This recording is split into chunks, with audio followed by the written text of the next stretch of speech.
우리는 이 땅에서 혼자 살아가지 않죠. 또 직장 생활도 하고 가정 생활도 하고 다양한 사람들도 만나기로 하는데, 또 우리가 만나는 사람들 중에 우리 가슴에 가장 중심에 있다라고 할 수 있는 사람들이 우리 자녀들 아니겠습니까?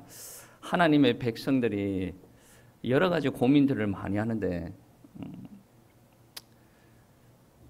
가장 큰 고민이 무엇이냐라고 물어본다 그런다면, 내가 잘 살고 못 살고 그것이 문제가 아니라 내 자녀들에게 믿음을 어떻게 하면 잘 전달을 할까, 이것에 대해서 고민을 하고 또 많은 시간들을 기도하면서 보내는 줄 알고 있습니다. 여러분, 이렇게 많은 고민하고 시간을 할 때에 따라서는 우리 아이들이 이러한 질문들을 합니다. 왜 우리가 이렇게 휴일에 교회에 나가서 예배 드려야 됩니까? 왜 우리가 우리를 위해서 쓸 돈도 없는데 하나님 앞에 헌금을 해야 됩니까? 왜 우리가 우리 시간과 우리 몸을 들여서 하나님 앞에 헌신을 해야 됩니까? 라고 질문을 할 때 우리는 순간순간 당황할 때가 있죠. 이러한 상황을 대비하여서 이제 신명기 6장이 나오는 겁니다. 신명기 6장에서 모세는 가정에서의 신앙 교육을 너무나도 강조합니다. 신명기 6장 7절 말씀에 보시면 이런 말씀이 있어요. 6장 7절.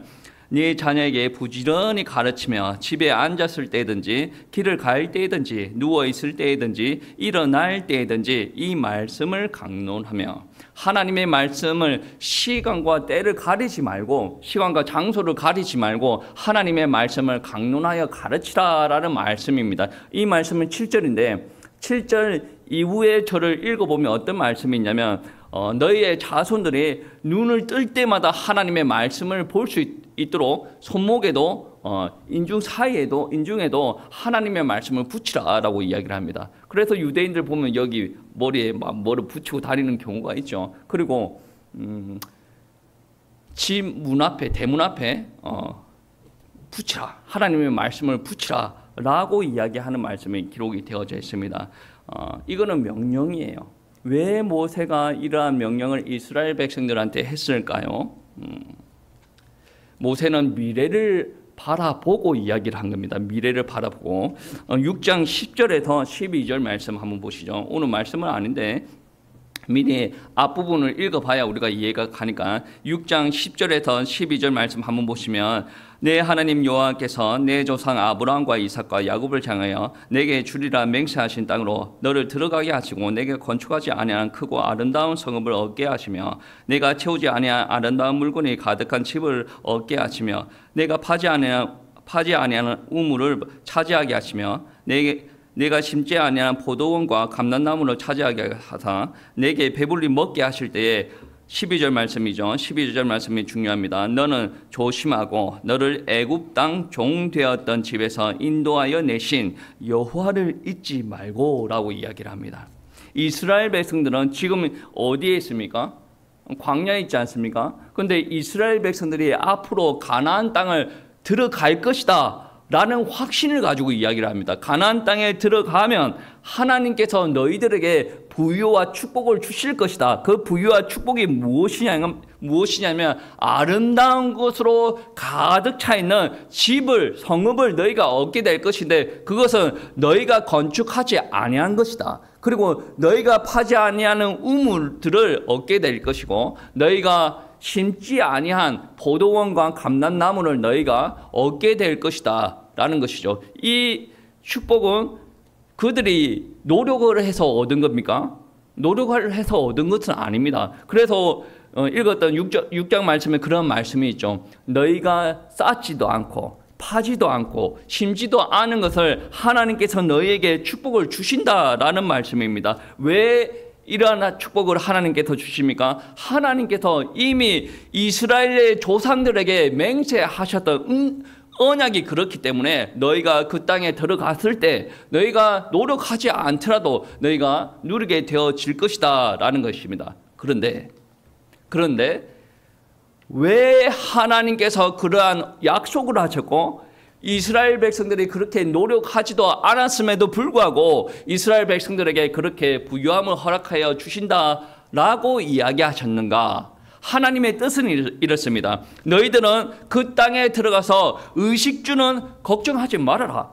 나 여호와 하나님께서 너희들 모든 것을 책임질 것이니 다만 너희들이 할 것은 여호와를 경외하고 내가 너희들에게 가르쳤던 율법, 명령, 규례를 지켜서 행하라. 그리하면 이방 나라 사람들이 너희들을 바라보고 이스라엘 백성들은 참된 지식을 가지고 있는 백성이다라고 고백을 하게 되고 더 나아가서 나 여호와를 바라보게 될 것이고 영적으로 갈급함을 가지고 있는 그 사람들이 하나님 앞에 나오는 일들이 발생하게 될 것이다. 그래서 가나안 땅에 들어가면 너희들은 의식주 걱정하지 말고 나 여호와만 바라봐라. 왜냐하면 의식주는 내가 다 책임질 것이다 라고 이야기하는 거야. 그게 가나안 땅에 들어가는 이스라엘 백성들을 부욕해 하시는 하나님의 목적이다라는 거예요. 그런데 잘 살다가 못 살면 감사하게 되어져야 되는데 모세는 이미 가나안 땅에 들어갔을 때 문제가 일어날 것을 알고 말씀을 하시는 겁니다. 가나안 땅에 들어갔을 때 공짜로 부요, 공짜로 축복을 누리게 되어졌을 때 대를 거듭하면 거듭할수록 자손들에게 반항심, 때에 따라서는 두 가지 현상이 나타나게 될 것이다 라고 짐작을 하고 오늘 말씀을 주십니다. 첫 번째 나타나는 현상이 무엇이냐면 의식주 문제가 해결이 되어지면 더 하나님을 바라봐야 되는데 이 사람들이 의식주가 해결이 되어지면 물질에 대한 더 큰 탐욕을 가지게 될 것이다 라는 게. 그래서 오늘 말씀 16절부터 시작하는데 16절에 나타나는 말씀이 무엇입니까? 너희가 마사에서 시험한 것 같이 너희의 하나님인 여호와를 시험하지 말고 라고 합니다. 갑자기 뜬금없이 마사에 대한 이야기를 합니다. 이 16절에 나오는 마사는 출애굽기 17장에 있는 이야기예요. 이스라엘 백성들이 출애굽한 직후에 광야에 들어오는데 이 모세를 따르던 이스라엘 백성들이 먹을 것이 없어요. 특히 물이 없는 거예요. 그래서 이스라엘 백성들이 모세를 향해서 어떻게 이야기하냐면 나와 내 자녀들과 내 가축들이 이곳에서 목말라 죽게 하려고 네가 우리를 건져내었느냐라고 원망하고 불평하기 시작하죠.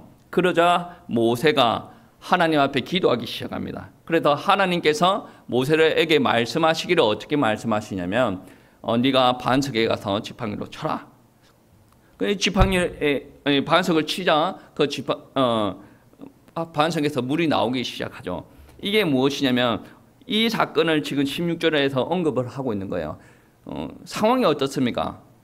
그 상황은 정말 먹을 것이 없는 상황이었어요. 목말라 죽을 수밖에 없는 상황인데 그 이야기를 가나안 땅 안에 들어간 백성들이 이러한 행동을 한다라는 말씀이 되어지는 거죠. 어떤 말씀이냐면 가나안 땅에 들어간 후손들이 먹을 게 풍족해요. 먹을 것이 풍족함에도 불구하고 마사에서 일어났던 일처럼 의식주, 그러니까 먹을 것 자기 신변에 관련된 모든 것을 가지고 더 원망불평하고 하나님을 시험한다라는 말씀이에요. 뭔가 앞뒤가 맞지 않습니다. 분명히 가나안 땅은 풍족하게 하신다라고 하는데 이스라엘 백성들의 후손들이 의식주의 문제를 걱정하게 되어진다라는 말씀이 되어집니다. 이거는 풍족하여 졌다라고 하더라도 그들의 문제가 끊어지지 않는다.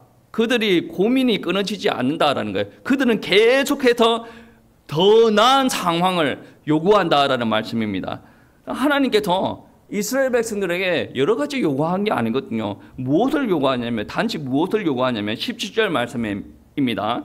너희의 하나님 여호와께서 너희에게 명하신 명령과 정과 규례를 삼가 지키며 라고 말씀하셨어요. 하나님께서 요구하신 것이 그것인데 왜 이것만 요구하시냐면 18절 말씀이죠.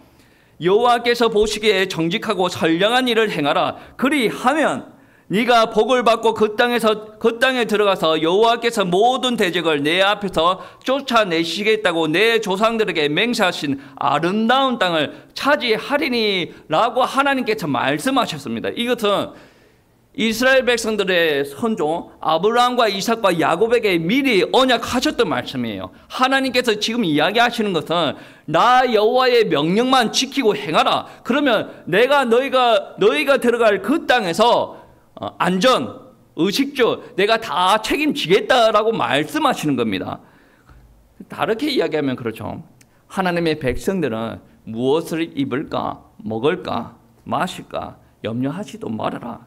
그것보다 더 우리가 염려해야 되는 것이 무엇이냐면 내가 지금 하나님의 말씀을 잘 듣고 있는가? 내가 그 말씀을 믿는가? 내가 그 말씀을 따라 잘 순종하고 있는가? 여기에 더 우리가 염려를 해야 됩니다. 하나님의 말씀을 잘 듣고 순종하지 않고 있다라고 한다면 우리는 빨리 우리의 잘못을 돌이켜서 하나님께서 원하시는 대로 돌아와야 됩니다. 이게 우리의 관심거리가 되어져야 된다라는 말씀이죠. 예수님께서 마태복음 6장 33절에서도 저희들에게 말씀하시지 않습니까? 그런즉 너희는 먼저 그의 나라와 그의 의를 구하라. 그리하면 이 모든 것을 너희에게 더하시리라. 이 6장 33절 앞부분에 뭡니까?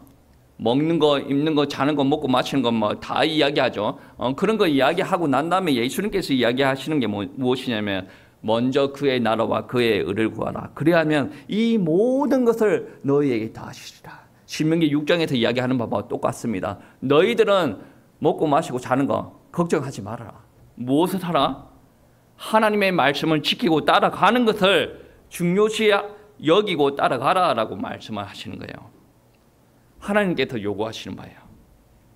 그리고 가나안 땅에 들어갔을 때 부요를 경험한 이스라엘 백성들의 후손들이 하는 행동들 중에 하나가 또 무엇이냐면 너희들에게 질문할 것이다. 20절 말씀에 그 말씀이죠. 후일에 6장 20절 말씀 후일에 내 아들이 내게 묻기를 우리 하나님 여호와께서 명령하신 증거와 규례와 법도가 무슨 뜻이냐 하거든. 자식들이 물어보는 거죠. 하나님의 법도, 명령, 규례 이게 무슨 뜻입니까? 어떤 의미에서 더 잘 따르기 위해서 긍정적인 의미죠. 더 잘 따르기 위해서 섬세하게 구체적으로 내가 어떻게 해야 됩니까? 물어보는 거죠. 그러니까 하나님의 말씀이 나에게 요구하는 게 무엇입니까? 물어보는 거예요. 근데 그런 의미만 가지고 질문하는 자식들이 있겠냐? 부정적인 의미에서 아버지, 우리는 이렇게 지금 부유하게 잘 살고 있지 않습니까? 아니, 부유하게 잘 살고 있으면 됐지. 왜 하나님의 명령과 규례와 우리가 안식일을 지켜야 됩니까? 하나님의 그 규례가, 하나님의 명령이 도대체 그게 무엇이길래 우리가 지켜야 됩니까? 라는 거죠. 이 안에는 부정적인 뉘앙스가 알려져 있습니다. 그러니까 어떤 말이냐면, 우리가 이렇게 잘 먹고 잘 살잖아요. 지금 이렇게 삶을 즐기면 되는 거 아니겠습니까? 그런데 우리가 굳이 우리 시간과 노력과 우리 몸을 다 투자를 해가지고 그렇게 섬길 필요가 있느냐? 이 말은 섬기기 싫다라는 말이 되어지겠죠.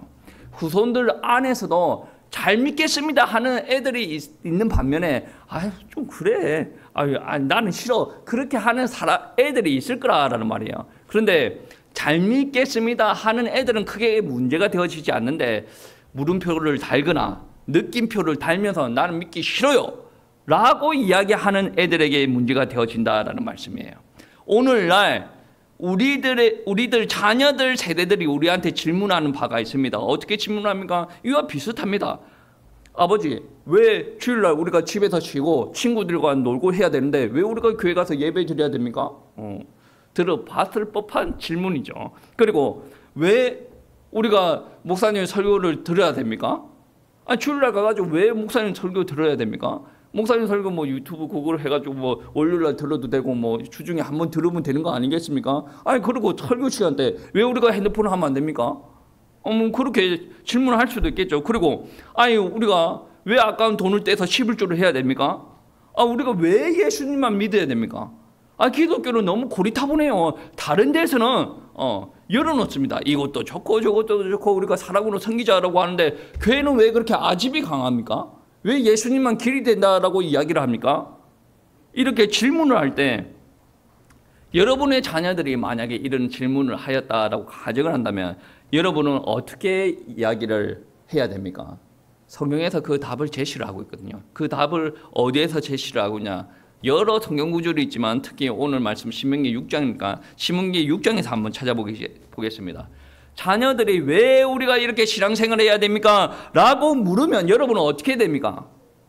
하나님께서 명령하셨기 때문에 그래야 된다라는 겁니다. 여러분 6장 17절 말씀 한번 보십시오. 6장 17절 너희의 하나님 여호와께서 너희에게 명령하신 명령과 규례와 증거와 규례를 삼가 지키며 17절 말씀이죠. 24절 말씀에 여호와께서 우리에게 이 모든 규례를 지키라 명령하셨으니 그리고 25절 말씀에 우리가 그 명령하신 대로 이 모든 명령을 우리 하나님인 여호와 앞에서 삼가 지키며 6장 말씀에 계속 이야기하는 게 뭐냐면 하나님의 말씀을 지켜라 라고 이야기를 합니다. 여러분 오늘 예배 드리기 싫더라도 우리가 예배 드려야 되는 이유가 뭡니까?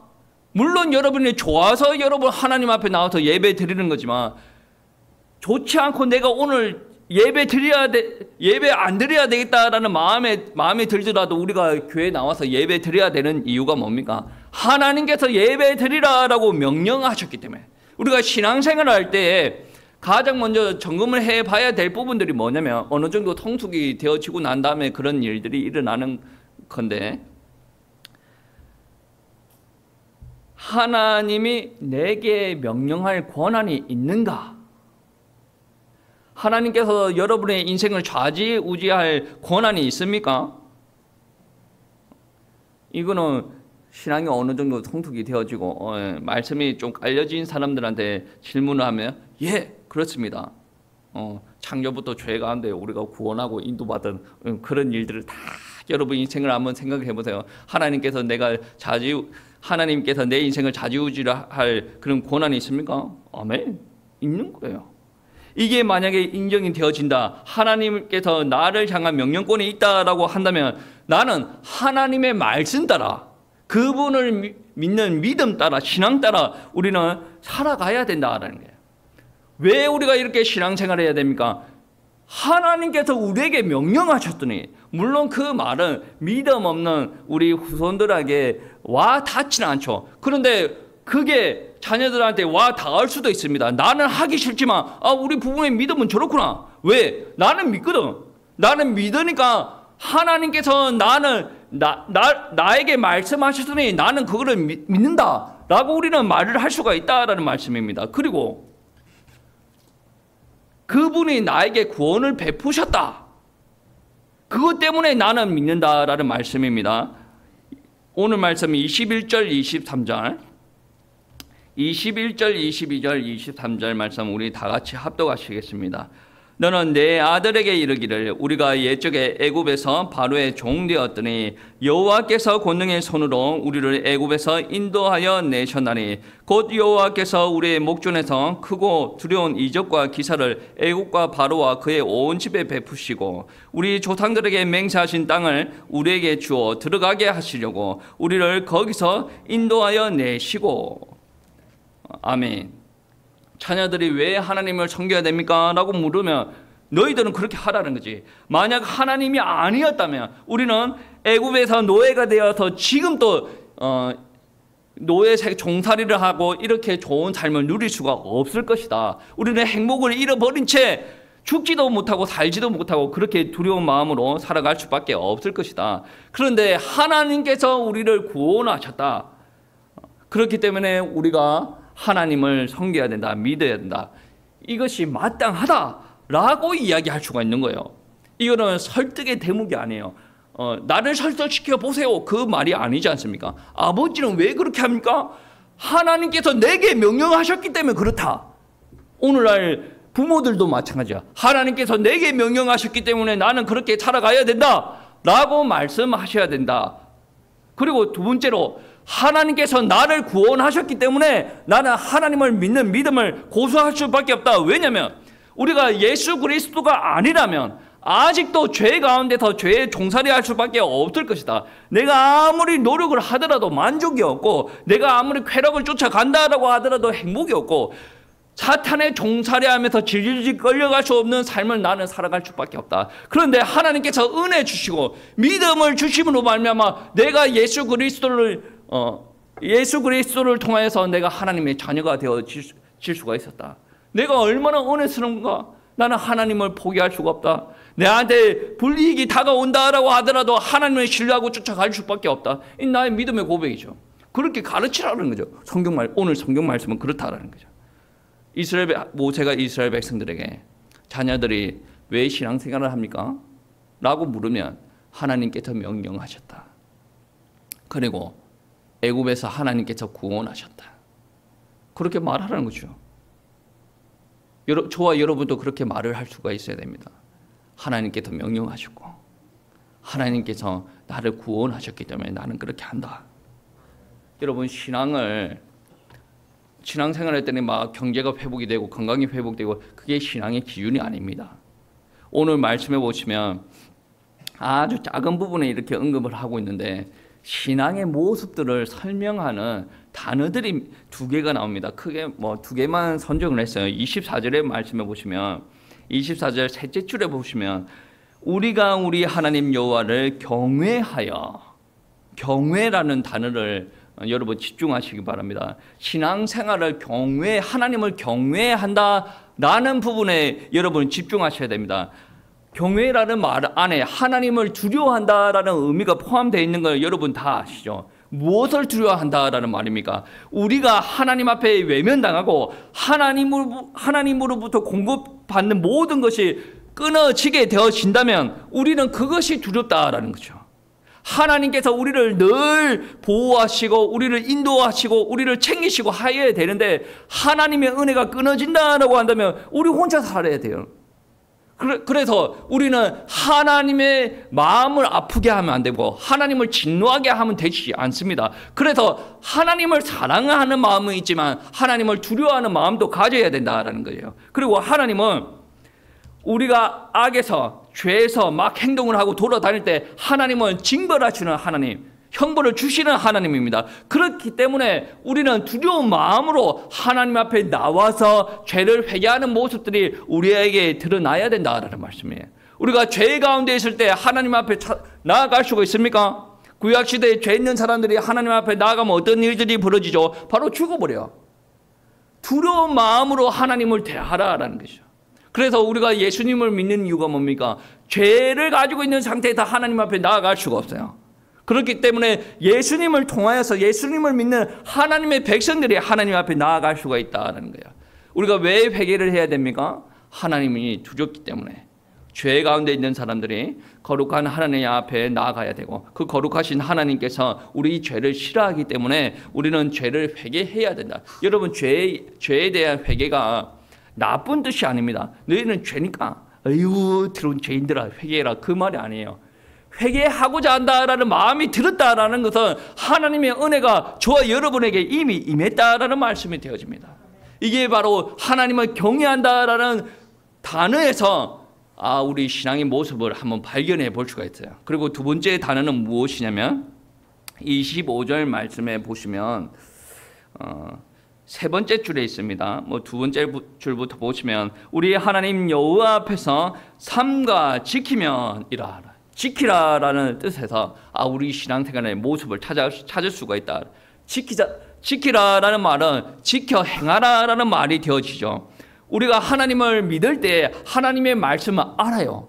경외합니다. 거기서 스톱하면 멈추면 되지 않고 더 나아가서 우리는 지켜 행하는 사람이 되어져야 됩니다. 야고보 사도가 그렇게 이야기하죠. 아무리 믿음이 있다라고 하더라도 하나님을 말씀을 지키지 않으면 그것은 죽은 믿음이다라고 표현을 하고 있습니다. 이거는 자극적인 말이 아니라 너무나도 지극히 실제적인 말씀이다라는 말씀입니다. 여러분 하나님의 명령을 지켜 행하셔야 됩니다. 우리의 마음에 들은 명령만 지켜 행하는 것이 아니라 모든 명령을 지켜 행해야 됩니다. 무성의하게 이거 한번 지켜볼까 그렇게 하는 것이 아니라 우리가 상가 주의 깊게 마음과 뜻을 다하여서 하나님의 명령을 지켜 행하여야 된다라는 것입니다. 그리고 우리가 내 마음 기쁘게 하기 위해서 주변 사람들을 기쁘게 하기 위해서 지키는 것이 아니라 우리가 지키는 이유가 뭡니까? 하나님의 뜻을 이루기 위해서, 하나님 앞에 인정받기 위해서, 하나님을 기쁘게 하기 위해서 우리가 지켜 행해야 된다라는 것입니다. 여러분, 신앙생활은 그래요. 하나님께서 명령하셨기 때문에, 우리를 또 구원하셨기 때문에 신앙생활을 해야 돼요. 그 신앙생활을 할 때는 어떻게 해야 됩니까? 하나님을 경외하는 마음으로 하나님께서 우리에게 말씀 주신 것을 지켜나가면서 신앙생활을 해야 된다라는 말씀입니다. 이 이야기를 했다라고 해서 우리 자녀들이 반응을 할까요? 그럼 뭐 그렇지. 뭐 신앙생활 그렇게 한다고 해서 나한테 유익이 되는 것이 무엇이냐? 엄마 아빠 그렇게 신앙생활 열심히 하더라도 하늘에서 떡이 떨어지거나 돈이 떨어지는 거 나는 보지 못했는데요. 신앙생활을 그렇게 하면 나한테 도움되는 게 있습니까? 충분히 자녀들이 그렇게 이야기할 수도 있습니다. 왜냐? 믿음이 성숙되어지지 않았거나 아예 믿음이 없으면 이 믿음 생활 하는 것 자체가 못마땅한 거예요. 그래서 나가서 돈을 벌든지 나가서 이렇게 하면 되는 건데 왜 그렇게 말도 안 되게 신앙생활을 합니까? 라고 질문을 했을 때 오늘 본문 말씀에서 제시해 주는 게 있죠. 분명히 신앙생활은 유익이 있습니다. 첫 번째 유익이 무엇이냐면 25절 말씀에 있습니다. 3절 말씀에 보시면 여호와 앞에서 상가 지키면 그것이 곧 우리의 의로움이라 할지니라. 우리가 상가 지키는 것이 우리한테 의롭다, 그렇게 이야기하라라는 것이에요. 이 오늘 본문 말씀에 지켜서 행하는 의로움이 다른 좀 쉽게 번역되어 있는 성경책에 보시면 어떻게 표현이 되어져 있냐면 보상이라는 거죠. 하나님 앞에 뭐 그렇게 충성스럽게 열정적으로 신앙생활을 합니까? 라고 질문할 때 여러분은 어떤 답을 가지고 있어야 됩니까? 우리가 지금 힘들게 이렇게 신앙생활을 하고 있을 때 하나님께서는 우리의 모습을 지나쳐 나가시는 분이 아니라 반드시 보상한다는 거예요. 여러분이 이 시간에 예배 드리고 있을 때도 여러분 많은 것을 포기를 하고 어떤 거는 대가를 치르면서 이 자리에 와서 앉아 있다라고 가정을 해보시면 여러분만 고생하고 예배 드리는 것이 아니라 반드시 하나님 앞에서 대가를 보상을 받는다라는 말씀입니다. 여러분 어려운 가운데 여러분 헌신하고 헌금하고 예배 드리는 거 하나님께서 다 보상해 주신다라는 말씀이 되어집니다. 믿으시기 바라요. 그리고 우리가 신앙생활을 할 때 우리에게 주는 유익이 무엇이냐면 24절 말씀에 그것이 기록되어져 있습니다. 4절 말씀을 보시면 3절부터 보시면 우리 하나님 여호와를 경외하여 항상 복을 누리게 하기 위하심이며, 왜 그렇게 합니까? 우리가 항상 복을 누리게 하기 위해서 하나님께서 그거를 요구하신다라는 말씀입니다. 여러분은 자녀들에게 이야기할 수는 있어야 됩니다. 자녀들은 경제관념이 없을 수도 있어요. 이 세상이 얼마나 무서운지를 모를 수도 있어요. 그런데 경제활동하는 여러분은 아시지 않습니까? 여러분이 일을 하지 않고 여러분이 주저앉으면 여러분 자녀들은 금방 굶어 죽어야 돼요. 자녀들은 몰라요. 우리 부모님들이 얼마나 열정적으로 내가 굶어가면서 열정적으로 벌어가지고 내 새끼들 입에 먹이 주는지 몰라. 당연한 걸로 알아. 여러분은 알잖아요. 하나님 앞에 기도하고 이렇게 열정적으로 가는데 하나님의 은혜를 누리면서 이제 직장 생활에서 그리고 받는 응답을 여러분은 알지 않습니까? 여러분은 여러분의 입장에서 해봐야 돼요. 설득은 사실 쉽지는 않아요. 설득은 오늘 말씀에서는 설득을 하라라는 것이 아니라 부모 입장에서 여러분의 인생의 신앙의 간증, 신앙의 고백을 자녀들한테 하라라는 것이죠. 자녀들아, 지금 생활을 계속 누리고 싶으냐? 오늘같이 복을 누리되 항상 복을 누리며 살고 싶으냐? 그렇다면 하나님을 향한 두려움과 말씀을 지켜 행하라. 하나님을 두려워하는 것과 지켜서 행하는 것, 이 두 가지를 가지고 살아라라는 말씀입니다. 이것은 무엇이냐면 하나님을 믿고 말씀을 지켜서 나아가면 반드시 내세의 삶은 보장이 되어집니다. 어디로 갑니까? 천국으로 가는 거죠. 근데 오늘 말씀은 내세의 삶만 보장을 위한 것이 아니라 현세의 삶까지, 현세의 축복까지, 그러니까 우리가 죽기 전에 이 땅의 삶까지도 하나님께서 우리에게 보장을 해 주신다라는 말씀입니다. 오늘날 세상이 너무나도 악하지 않습니까? 우리가 잘 키운다고 자녀들을 키우는데 아이들이 사춘기 들어서 일탈하는 경우들이 많이 있죠. 또 우리가 기도로 후대들을 키우는데 이 아이들이 믿음을 받아들이지 못하고 세상적으로 타락하는 경우들이 너무나도 많이 있지 않습니까? 누구의 잘못이라고 이야기하긴 그렇죠. 근데 그러한 상황 가운데 놓여 있을 때는 누구의 잘못을 이야기하기 전에 그때는 반드시 성경적으로 부모부터 자식까지 돌아가야 돼요. 자식이 안 돌아오면 부모부터 회복을 해야 됩니다. 내가 하나님의 명령 따라 살아가고 있는가? 내가 하나님께 구원받은 사람이 맞는가? 점검을 해야 돼요. 그리고 하나님을 경외하고 있는가? 내가 그 말씀을 지켜 살고 있는가? 내가 점검을 해야 돼요. 그렇기 때문에 만약에 이렇게 안 좋은 상황까지 벌어졌다라고 해서 여러분 포기할 게 아니에요. 계속 하나님의 말씀 안에서 여러분이 변화가 되어지고 자녀들을 위해서 계속 기도하고 나가야 돼요. 그런데 아직까지 자녀들이 어린 집안에서는 기도하고 나가야 되죠. 내가 먼저 서야 됩니다. 그리고 그렇게 나쁜 상황에 나아가지 않도록 우리가 자녀들에게 신앙을 지속적으로 강조해야 됩니다. 조금 잘 사는 도시 같은 데 가보면, 제가 대전에 어떤 교회 이야기를 들었는데 본인은 교회에 나오면서 자녀들한테는 교회에 나오지 말아라, 공부하라 라고 이야기를 한대요. 뭐 그럴 수도 있겠죠. 그런데 이게 목사 입장에서는 용납이 쉽게 되어지지 않습니다. 용납이 안 된다고 하는 말이 많겠죠. 왜 그러냐면 사실 자녀가 공부를 해서 좋은 대학교를 가고 성공을 했어요. 그러면 결국에 믿음이 없다라고 한다면 그 마지막은 어떻게 될 것입니까? 마지막은 망하는 길이에요. 우리 부모가 자녀들이 성공을 하기 위해서 신앙에서 약간 벗어나는 행동들을 할 때 우리는 경각심을 가져야 되는데, 그래 너 성공하고 나서 하나님 앞에 쓰임 받으면 되지, 그러한 마음을 가지고 약간 눈을 감아준다? 감아준다라는 말을 심각하게 받아들여야 돼요. 방조한다? 방조한다고 하니까 범죄라는 개념이 확 들어오죠. 하나님 앞에 방조한다? 엄청나게 심각한 범죄예요. 우리는 부모 아닙니까? 부모로서 하나님께로 명령받은 나는 하나님의 말씀을 자녀들한테 대언할 권한이 있고 의무가 있다라는 것이요. 하나님께서 왜 나에게 우리 자녀들을 허락하였는가? 하나님께서 다른 불신자한테 맡기지 않고 나한테 허락하였는가? 내가 그 아이들을 담당할 책임과 의무가 있다라는 말씀이 되어집니다. 여러분, 우리 후손들이 하나님의 말씀과 우리의 사랑의 조언을 듣든지 듣지 않든지 우리는 하나님을 경외하는 삶, 하나님의 말씀을 따라가는 삶을 가르쳐야 됩니다.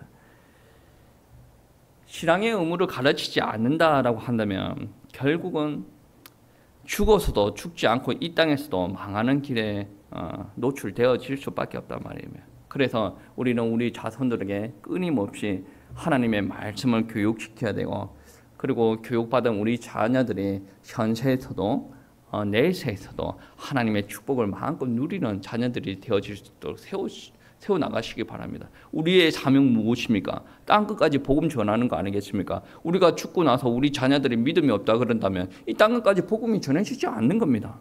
그래서 우리는 우리 자녀들, 그러니까 그 자녀들로 시야를 좁혀버리면 좀 안 되는데, 오늘 말씀은 자녀들을 이야기하고 있으니까 자녀들만큼이라도 확실히 가르치라고 여러분 발버둥 쳐야 돼요.